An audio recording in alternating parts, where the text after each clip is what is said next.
Hey there, welcome back to Treehouse. My name is Shannon. I am the volunteer and community engagement coordinator here at Treehouse Humane Society. Today I am in the cat cafe here at the shelter with a kitten who is already causing trouble in the background. um, so we're here in the cat cafe. I have one kitten in here with me. Our cat cafe has been closed to the public for the past few months during COVID. We will actually be opening again this Friday. We're very excited about it. This Friday, the 21st, we'll be opening, obviously with some adjusted protocols.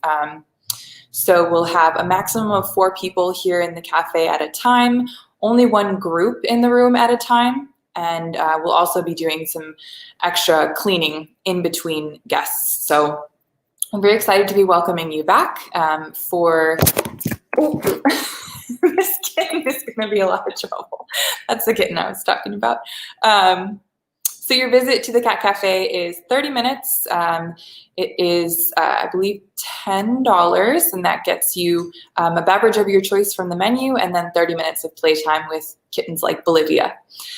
So today I'm going to be joined by Dr. Ross, and we'll be talking about the importance of routine vet visits for your pet.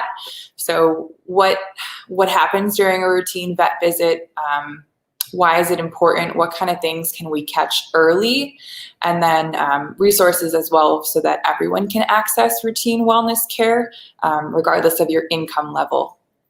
So without further ado, Bolivia and I are going to bring in Dr. Ross. Hey, Shannon. Hey, how's it going? Good. How are you? Good. Thanks for joining us today. Yeah, absolutely. Thanks for having me. Yeah, Dr. Ross, if you tell us a little bit about your background. So I graduated from Ohio State Veterinary School in 1994. I've been practicing at a couple different practices, one in Toledo, Ohio, for about 12 years, and then again here in Chicago in Lincoln Park for about 13 years. But about a year ago now, I started my own practice in Lincolnwood, my neighborhood vet, and it's all private practice for the last 25 years, but a lot of exciting things every day. So. And then about 2 years ago, I joined the Treehouse board, and in May through July of this year, they asked me to become the president of the board, and I'm excited to be doing that now. Yeah, we're excited to have you. Thanks. So today, as you know, we're going to be talking about why regular vet care is important for pet owners. I imagine a lot of our listeners are cat owners, but the same applies for dogs as well. Absolutely. So I guess if we just open it up with the big question of why is this important for pets' health? Yeah, and I think that's a really important question because a lot of people look at their animals every day, and especially they do it more with cats than they do it with dogs, unfortunately. They look at them and say, well, they look great, they must be healthy. And, unfortunately, what we really see is that animals, because of their fact that they truly are a prey species as well as a predator species, that they want to hide their illness and they don't want to look unhealthy. So when you see them at home on a day-to-day basis, unfortunately, what you'll find is that you won't see the problem until it's pretty late along in the problem. And that's really important because when I see them at the office, I can catch subtle things that are telling me, hey, this doesn't look so good. It could be something as simple as a lack of muscle mass on the body or a significant weight loss since last time. And again, they see them every day, so they don't see those things, whereas I get to see them every once in a while. And catching those problems early is just so important to make sure we have an opportunity to intervene before they become a problem. Yeah. And on the other side of that too is just routine wellness care. So keeping vaccinations current, making sure that your animal is not just being healthy, but preventing illnesses as much as possible. Again, especially for cats. Unfortunately, a lot of people look at them and say, well, they're not outside. They don't need vaccinations. But what they forget is that there are diseases that you can bring in on your clothes or you can slip in. We know the CDC does find a high incidence of parasites in indoor cats. And heartworm disease is actually more common in indoor cats than it is in outdoor cats. Interesting. Yeah, when I was at my previous shelter position, I think I was there for all of about a week before I brought home fleas to my cats. Not that and, hard. and you're like, oh, my cats are inside, so they'll be fine, but they find their way. Right. Exactly. Yeah. Yeah, so definitely to catch things that maybe the average owner wouldn't see in their home every day. Yeah. Right. Yeah. As we're conversing, I forgot to say, if anyone's watching, you have questions about the topic today, feel free to send them in. We'll do our best to answer them. Obviously, Dr. Ross can't diagnose your pet via this live video stream, but yeah, we're happy to answer your questions you might have about regular vet care. So one of the things you already mentioned was preventative care. Can you define what that is for people watching? Well, so again, it's kind of divided into two parts. One would be the portion that is doing things before they become a problem. Vaccinating against things like feline distemper, canine parvo, dealing with your prevention for rabies, which is unfortunately more prevalent than a lot of people think it may be. So vaccinations are a portion of it. People tend to forget the other side of it, which is parasites. Tend to leave that out a little bit. Fecal samples are really important. So are working with internal parasites. Tick-borne diseases are becoming much more prevalent in our area, and especially in cats. There's actually a new tick that's spreading a disease that is potentially contagious to us. Those ticks are kind of dangerous, and preventing those even in indoor cats is important. Again, finding a problem early through routine wellness blood work, really super important. I started about 12 or 13 years ago when I first moved here to Chicago. We started doing routine wellness blood work as an annual thing for all cats and dogs, and it really does help to find problems before they become a serious issue. So a fecal sample and a blood test, would those be the two main types of regular testing? Primary, yeah. There can be sometimes some special things that might come from that, but we're going to routinely do, if you look at most preventive care panels, they'll have a fecal sample and a blood sample. Sometimes a urine sample is included in those as well. That's the toughest one to get, but we do tend to get them pretty well. Yeah. So I know you said you're looking for internal parasites. What would you be looking for, say, in a urine sample? So urine sample can tell us a lot about kidney function, can sometimes find problems with infections. We can find an issue with such as diabetes. Some animals have problems where they'll lose protein in their urine because of an autoimmune condition or maybe Lyme disease. And so those are things that we can detect a little bit earlier in those particular things. Yeah. Interesting. So when we say routine, how often are we talking?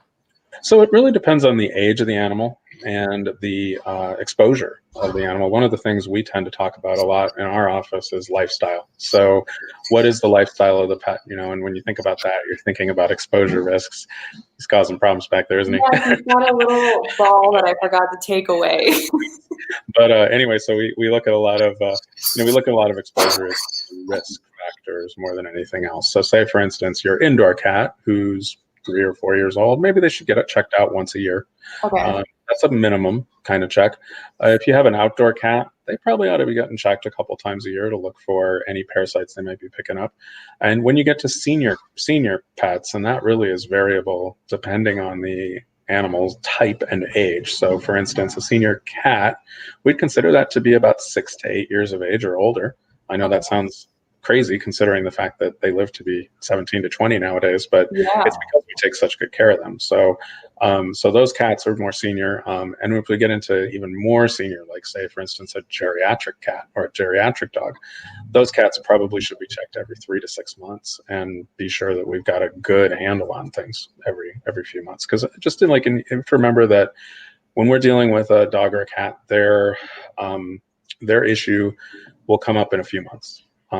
1 year to them is 3 or 4 years or more to us. So right.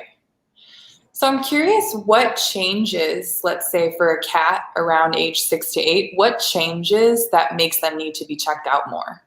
So it's mostly the fact that they've now reached a point in their aging process where their body is more prone to development of problems. And we see an increased incidence of kidney problems. Chronic kidney disease is extremely common in cats. It'll hit about 30 to 40% of all cats sometime in their lifetime. It's just an aging change. Thyroid disease becomes more prevalent, so high thyroid levels, diabetes, and that's just to name a few. There's many other things that can start to pop up during that time for sure. Right. And for a dog, you said, well, I know for dogs, it depends on the size of the dog, right? Like their Right. lifespan.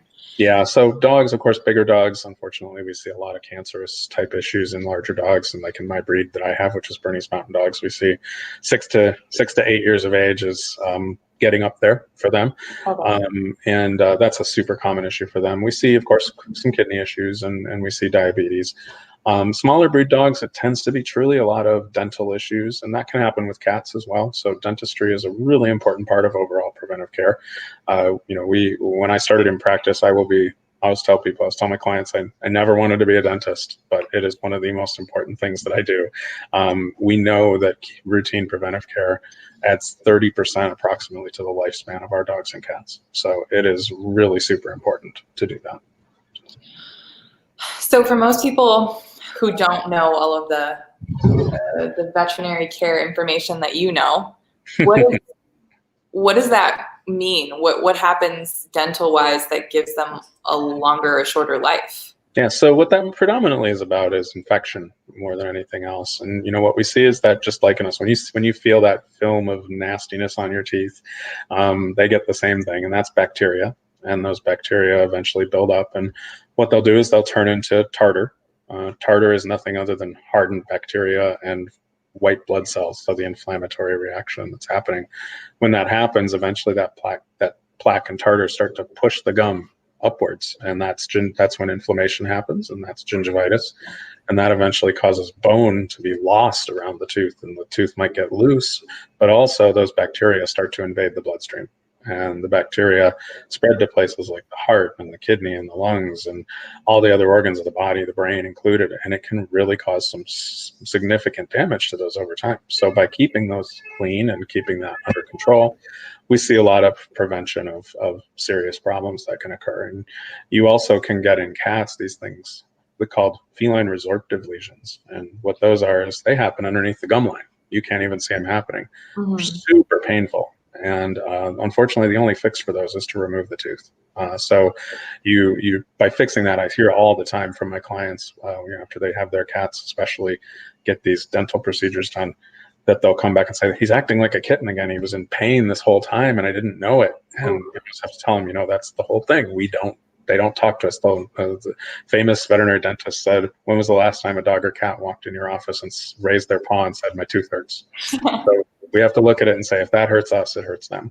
So, yeah, that's very interesting. I definitely didn't know all of that behind the importance of their dental care. I mean, when I take my 5-year-old cat in, they check her teeth and they say, oh, her teeth are looking great, or maybe she'll need a cleaning. But I thought it was kind of just about the cleaning. I didn't know that there was all of that behind it, like with the bacteria. Right. I feel like maybe a lot of people don't know that. Right, and I think when we say the word, and we're trying to change this concept a little bit in veterinary medicine too, from dentistry to what's it's a long term. Bear with me. It's a comprehensive oral health assessment and therapy, or COHAT for short. And yeah, let's get a short one. It's a term that I hate using because it really kind of blows people away when we use it. So I typically nowadays I'll say we need to do a COHAT, or what's commonly referred to as a dentistry or a dental surgery. And but that involves cleaning and scaling and polishing, but examining every tooth, x-raying every tooth and looking for problems under the gum line, and then fixing any things that might be there. So it's kind of that comprehensive piece. And unfortunately for our animals, it does have to be done under anesthesia. It is considered absolutely wrong and technically by the Dental Association malpractice to do them awake. I know people hate anesthesia, but anesthesia today is safe. We can't ever make it 100% safe, but we sure can bring it up to 99.5 to 99.8% of our pets getting through that procedure. So yeah, and I certainly it doesn't sound like it would be okay to try to examine a cat specifically, their teeth holder. It wouldn't be okay for me if I'm trying to do that. And also the stress it would put them through. Yep.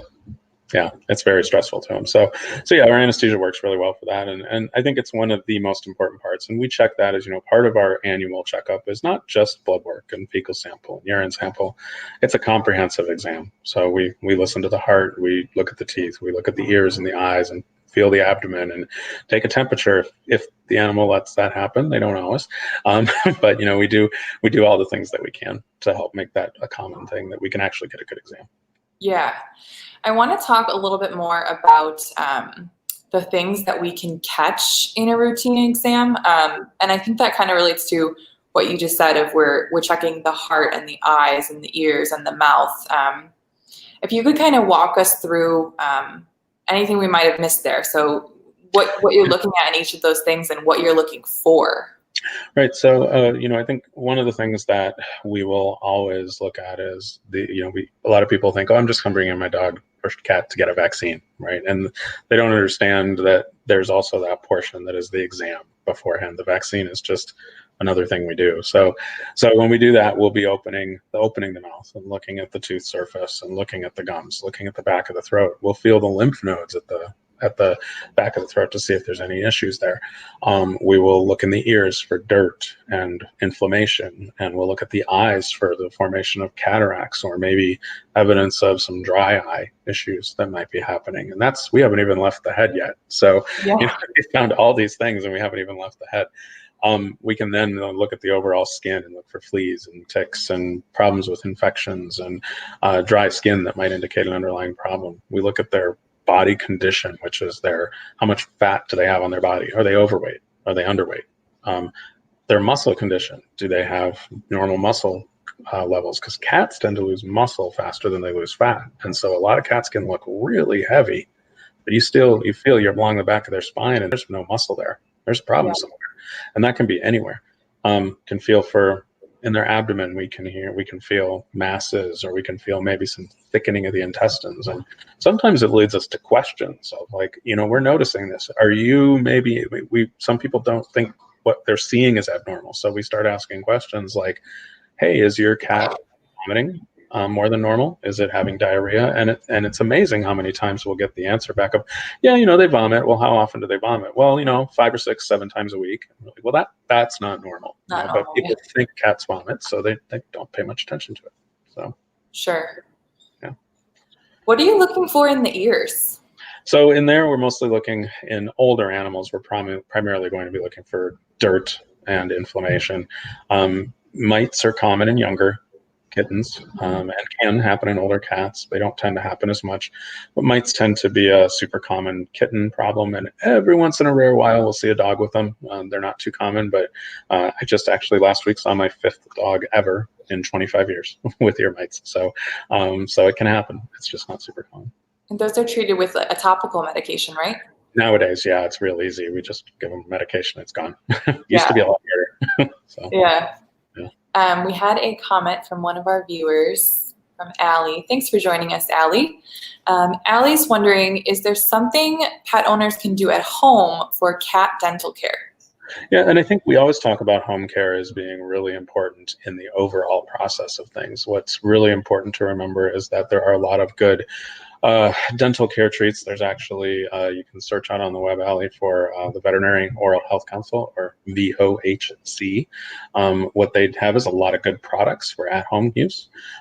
What's really important to remember, though, is that if your cat's mouth has already got tartar and gingivitis and bleeding gums, it's important to start with the professional dental intervention first, because you don't want to just treat the new stuff. You have to treat what's already happened. So most important things you can do is feed a good quality food and look for some good chew treats here and there that are aimed at working on that process.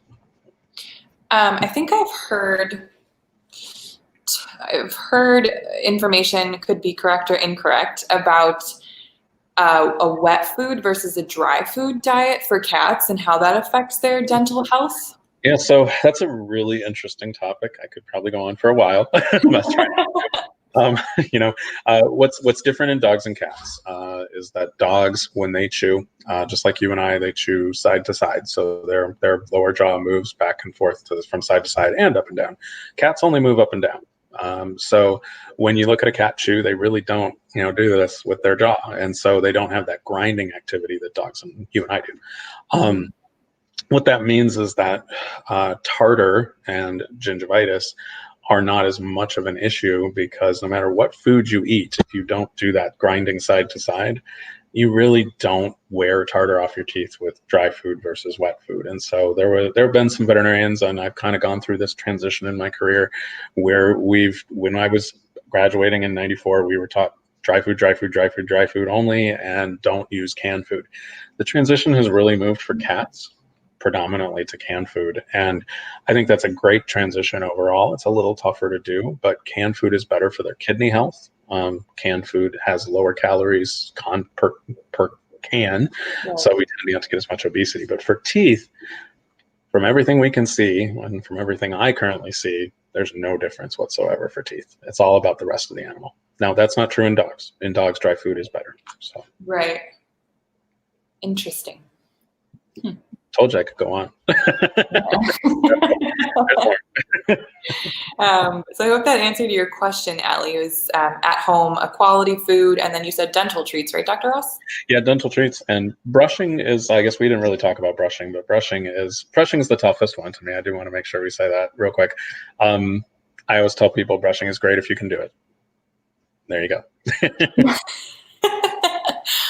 I don't think I know, what is it actually about a dental treat that helps? It depends on the type of treat. So some of them are made through chemical composition. They'll help to reduce plaque and tartar. Others are more about fiber rushing past the tooth surface. So okay. Yeah. Chris says, my cat will be thrilled to hear that wet food is better. Good. Get on it, Chris. You don't make it much better.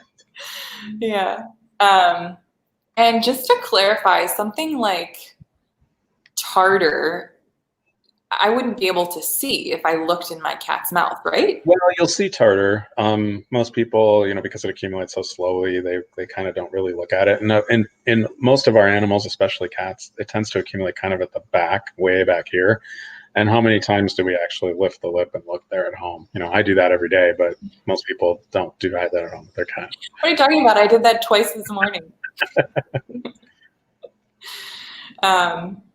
Okay, so do you have any, we're talking about the need to go regularly because we can catch these kind of underlying issues that people might not see. So can you give us some examples of situations where you have found things from just an annual exam? Yeah, definitely. The list is pretty long, but it's maybe like things that people were shocked by, like they had no idea. Yeah, I think the one that really stands out in my head more than anything is it was a really sweet cat, and he was about 8 years old. And he had come in just for a routine. Hey, I haven't been in for a while, and I think I really want to get my cat in and get checked. And I was standing in the exam room, doing this exam, doing my normal stuff, talking to the client. And I put my hand on the abdomen of this cat, and I felt this massive structure inside this cat's abdomen. And I kind of, you get that moment of, okay, don't look panicked. There's something really bad going on here, right? So, you kind of back up and you make some notes in the chart, and you turn around and you look and you're like, so, have you noticed any problems? Has there been any vomiting or diarrhea or anything like that? No, nothing really at all. He seems really healthy. He's a totally indoor cat. And I was like, okay, well, let's talk about this. So we talk about this mass in the abdomen. So we work this up and do an ultrasound on it, figure out this is the stomach. And there's this large ball. It's probably about yay big. So inside about a 14-pound cat. We ended up in surgery with the cat a couple days later to try to figure out what was going on and see if we could remove this thing. And what it turned out to be was a massive ball of hair ties that the cat had been slowly eating over a period of about 5 years. And oh my gosh. the client said, that's where all of them went. I can never figure out where my hair ties were. And so we caught it before it could be a more serious problem where he could really get obstructed and had a problem. And then that was the one that really stood out to me, because that one, the cat was completely healthy. I mean, you or I would have been in going, ow, this hurts. And obviously, so that's a big one. But, more commonly we'll catch things like a cat that has maybe early kidney disease, where we can catch a problem that we can intervene with super early through diet and maybe some early medical therapies. By monitoring things like blood pressure, we can catch hypertension early, which can lead to blindness if it's untreated, and worsening of kidney problems and heart problems. A big one we catch is heart problems. Cats especially are really their bodies hide heart problems, and there's a great statistic that 50% of cats that have a heart problem don't have a heart murmur, and 50% of cats with a heart murmur don't have a heart problem. So it's kind of this really tough thing that we can run into. So you've got this group of cats with heart murmurs, and half of them are totally fine, and this group of cats has no heart murmur, and they've got a serious heart issue. And there are some blood tests that can really detect those easily. And I've had some cats where we've been able to catch those and find them quickly and fix them. Thyroid problems, super common with that as well, where we don't see any issues, but we run blood samples and wow, that thyroid is way up there. 6 months from now, that cat would have been really unhealthy. And so catching these things early is just so helpful to me. And I've been amazed at the things that I see now, that the incidence of disease that I see that I never used to see when we didn't run blood work routinely. So. Oh, you're saying that's been a shift in recent. Yeah, because we look for it now. We look for it early. And so instead of having that cat come in when they're, they've lost 20% of their body weight, now we're seeing them when they're still healthy. And now I can do something. So. Yeah, it's interesting what you said about That's a foreign body in the future right there. Yeah. They need to keep the hair ties away from you. It's interesting what you said about the heart murmur, because I see that in our database here when I'm going through looking for an adopter information or something like that. I see that frequently, a note of I don't know what the grade means, but like a small grade heart murmur, but it not being a sign of anything troublesome. Right. Yeah. I think that confuses adopters sometimes. They're like, what do you mean there's a heart murmur? Yeah, that can be a rough one for an adopter of anybody, right? You're potentially taking on a serious problem, though you may be taking on a completely healthy cat. So, yeah. Interesting. I've got some comments here. Ann Miller says, weight loss or excess drinking can be a symptom of diseases like thyroid or diabetes, but what are some of the other common disease symptoms to look for in between vet visits? Yeah. And then specifically anything for heart disease. Yeah, so just making sure I answer that question as I'm reading through it here. So I think if you're specifically discussing for the thyroid or diabetes, what other common disease symptoms might you see? You would be looking for some very subtle ones in some cases, but vomiting, unfortunately, is a sign of almost anything. I think it's really important to watch for cats, and we could write a whole textbook on why cats vomit. But the most common presenting disease signs of anything for us are vomiting, decreased appetite, and lethargy. Right? That just tells me nothing about a cat. It just tells me that they have a problem. But those, if you start noticing an increase in vomiting, that cats vomit. They do vomit, and maybe they vomit once a week, once every other week. But if you start seeing it happening two, three times a week, and it used to be once a week, there could be a pretty serious problem going on in there, and try to catch it early. So that's one big one to watch for. Decreased appetite, of course, watching for that. Changes in diet, changes in activity levels. Sometimes it's just normal cat behavior, and sometimes it's not. So keeping an eye out for that. As far as heart disease, I don't want to depress anyone. So heart disease, unfortunately, there's really hard things to watch for at home. You really can't specifically watch for anything with heart disease. And unfortunately, one of the common presentations we have for undetected heart disease is sudden death. An owner will come home and find their cat, unfortunately, passed away And 90% of the time I have that presented to me, it's heart disease, and it was just undetected, which is one of the reasons we run these annual blood panels with heart disease detection, so we can prevent that. Right. So, I When hope that you answers your question. No, but yeah, I think that was a good answer. I have two follow-ups. One, when you do run a blood test and I find that there's a heart problem, what does that mean? What are you finding?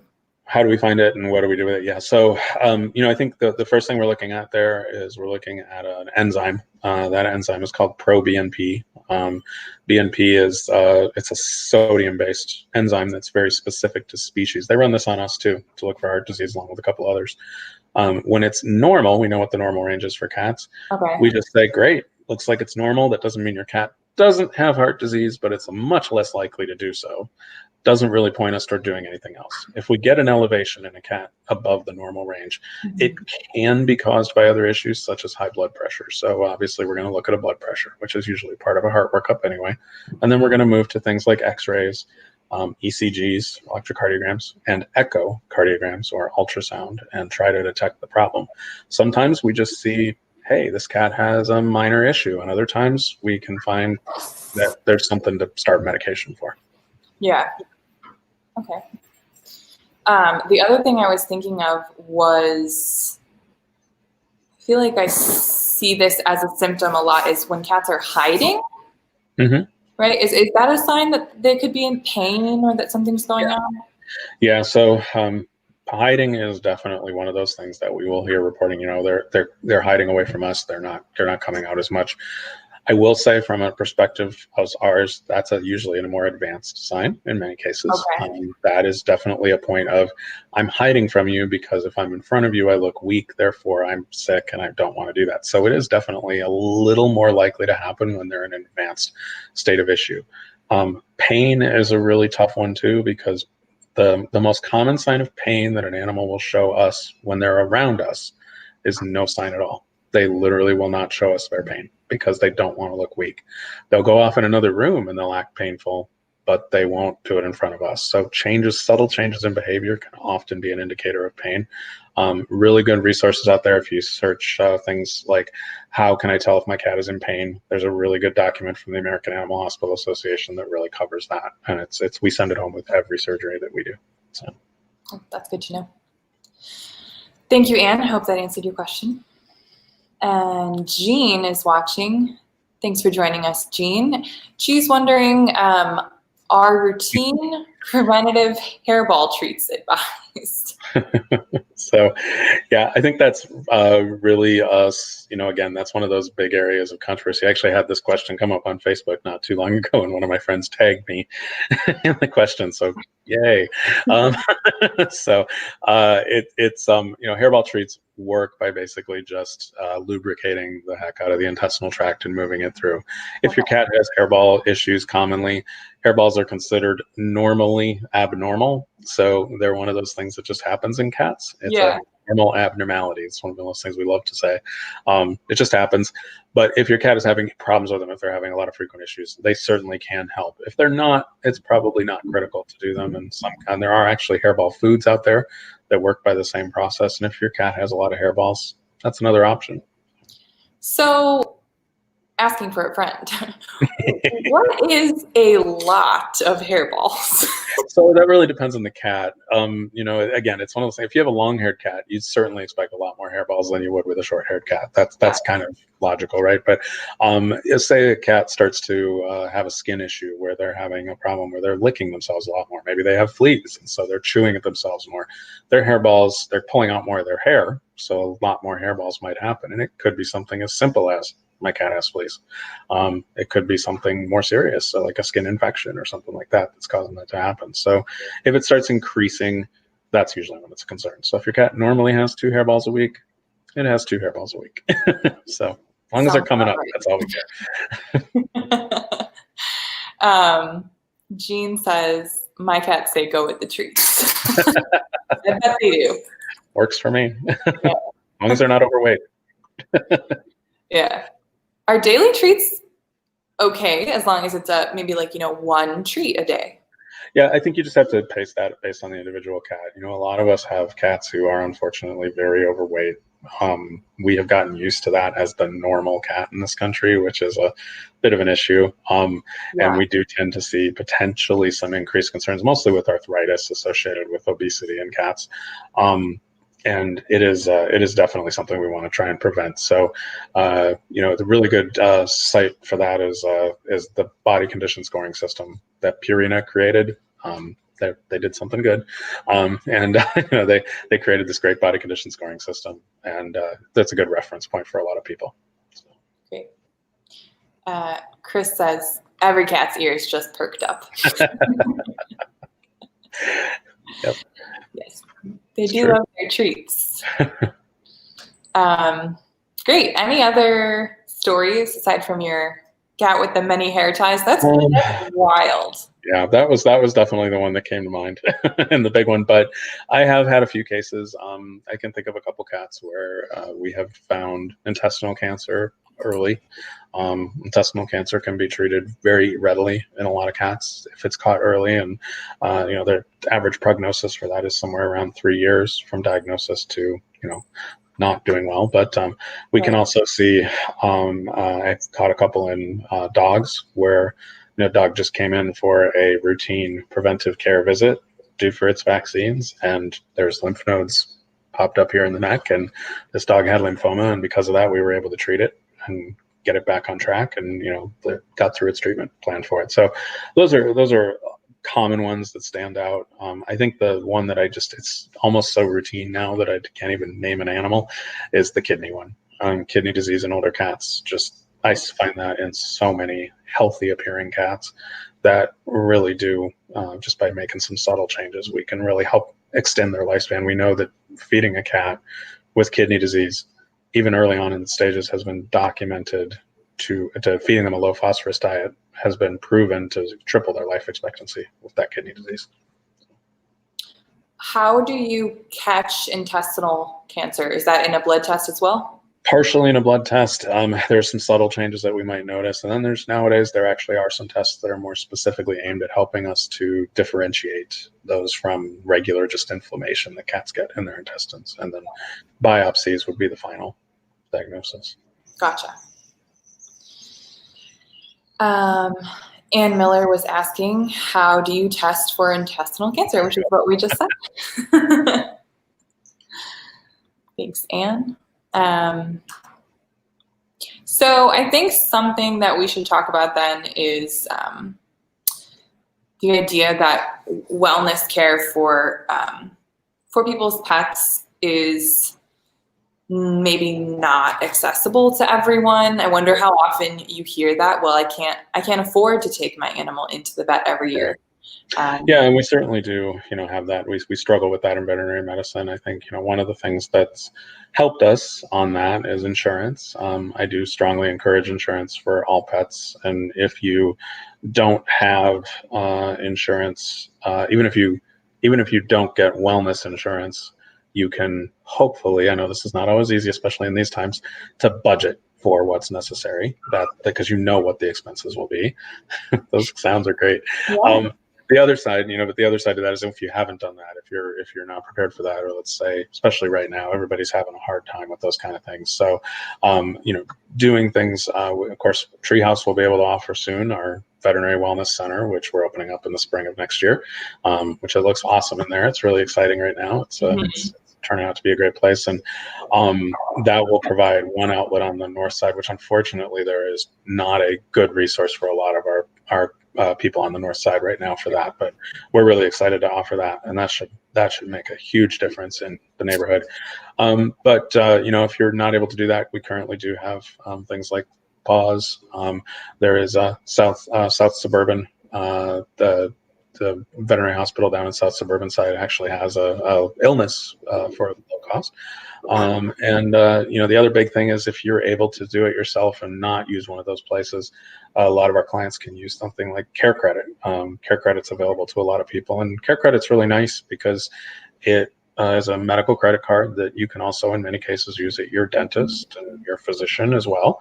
And you can get anywhere up to almost 18 months of interest-free split payments for something. So if something's coming up and, if you do that, sometimes also veterinary hospitals will offer wellness plans where you might pay $50 a month or $30 a month or whatever it might be to spread that cost out over the whole year. Yeah, I know here at Treehouse, when people give us a call, we do recommend checking in with Anti-Cruelty Society, like you said, and PAWS for their low-cost clinic services. And then I know also our counselors will just recommend people call different places and compare pricing. Right. Yeah. That's an option too. But yeah, we're super excited about the Vet Wellness Center. In terms of wellness services that we'll provide, it will be everything from core vaccines to deworming, routine testing that you mentioned, monthly preventatives, microchips, and then spay-neuter surgeries as well. Right. Yeah. So, but I think it's great, and I think it's, we, as we talked about that, we looked at whether or not that could be something we could offer illness services as well, and at the time we chose to stay with wellness services, just for the increased benefit it would be, and we're working toward some other alternatives for that within the community. So we'll kind of see where that goes. It's nothing set in stone yet. So yeah, definitely. And I know our wellness services are going to be on a sliding scale, correct? Mm-hmm. Correct. Yeah. So that this should really help provide accessible care to owners. Right. Yep. We've got some questions. Oh, Chris, we beat you to it. What kind of services will the center provide? Again, vaccines, deworming, routine testing, microchips, monthly preventatives. Am I missing anything? I think spays and neuters, big one. Yeah. Most people.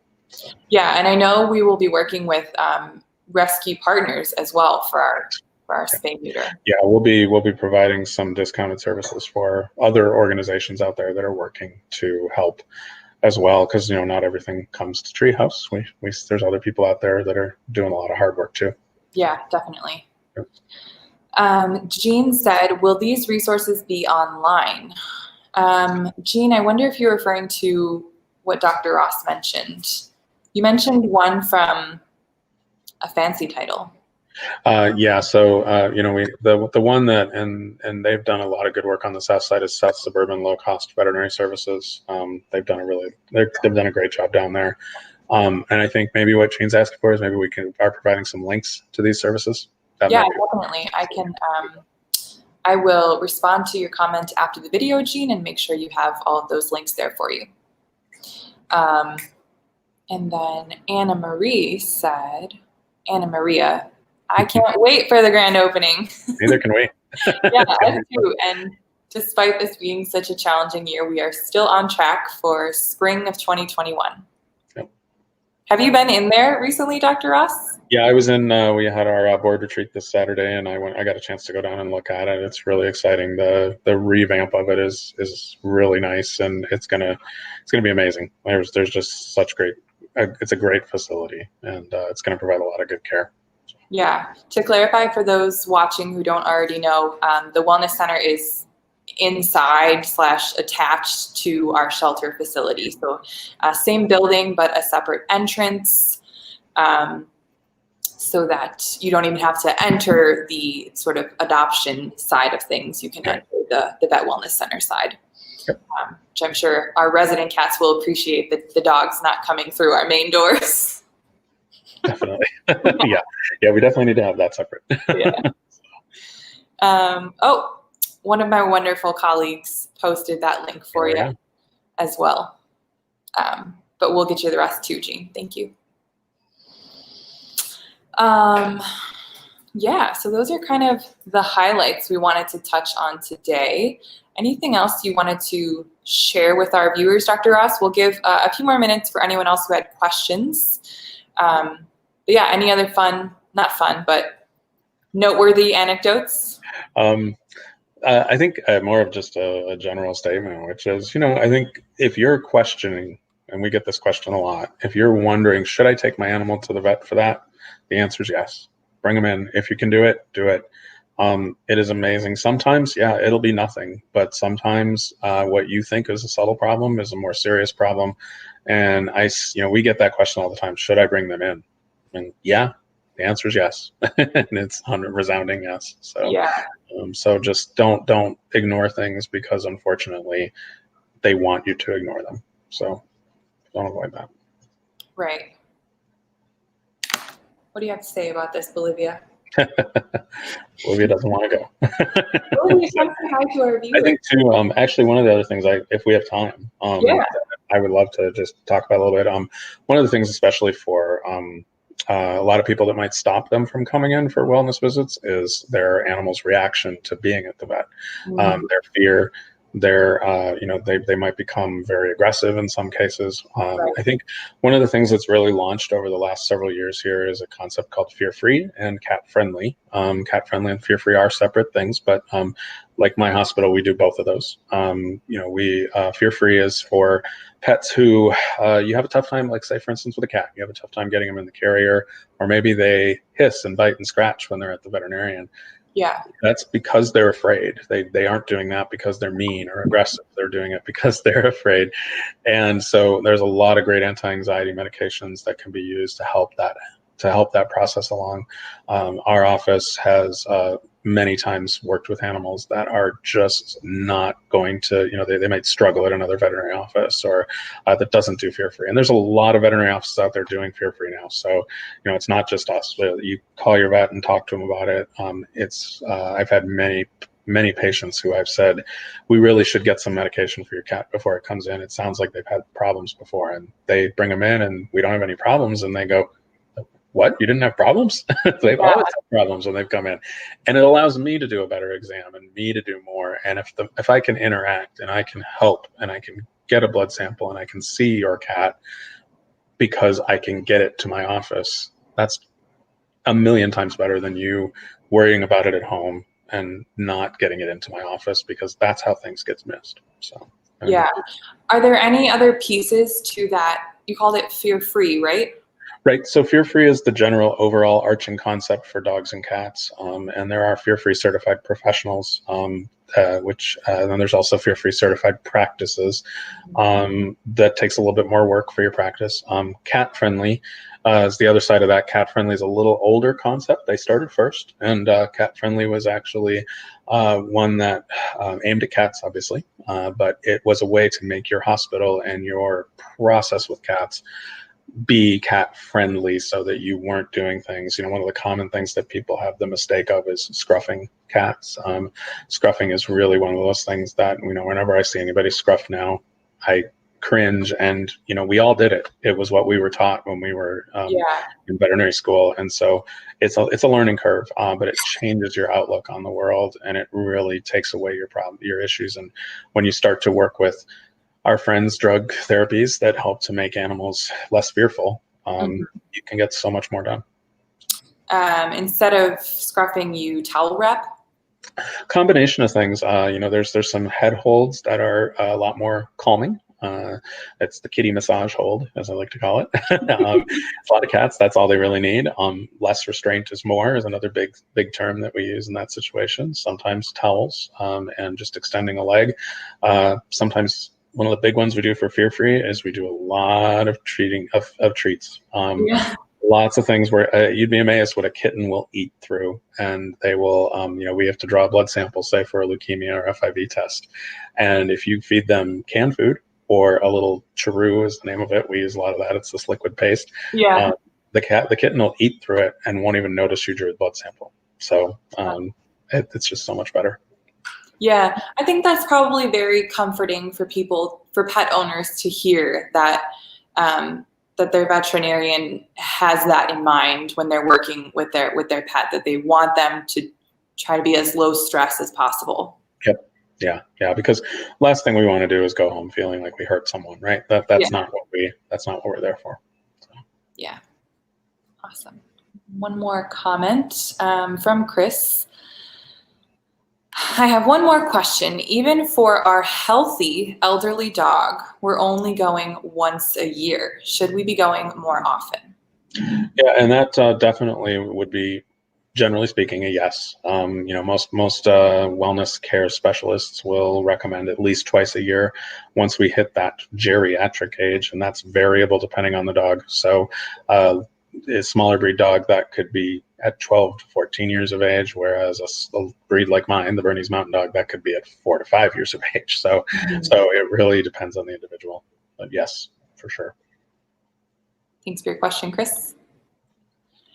Awesome. Well, I hope for people watching, you learned something new today about, what happens at your pet's annual vet appointment, why it's important, and some resources as well. Thank you so much for joining us, Dr. Ross. Yeah, absolutely. It was fun. I'm glad to do it again. Yeah, we're going to tap into your expertise more often. I know actually with our clinic team, I'm planning a whole another episode on appropriate diet. Oh yeah, that's a good one. Like you said, there's like this weird cultural thing where people are in love with chunky cats. Yeah. And I get it. They're cute for sure, but it's really not good for them. Exactly. Definitely not. So hopefully we'll see that trend change over the next 10 years. Yeah. So everyone stay tuned for more conversations coming with our experts and behind the scenes looks at Treehouse. Jean says, this was excellent. Thank you. Thanks, Jean. Thanks for being here, Jean. Dr. Ross, thank you again. Thanks everybody for joining us and tune back in soon. Sounds good. Bye-bye, guys. Have a great day. Thanks, Shannon.